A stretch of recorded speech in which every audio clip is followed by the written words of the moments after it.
आज आम घरे हूँ जड़ंग माछ सोरिष मसला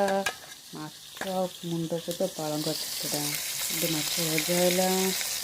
माछ भजा सरी जापर मसला रेडी कर नहीं अल्प रसुण सोरिष कंचा लंका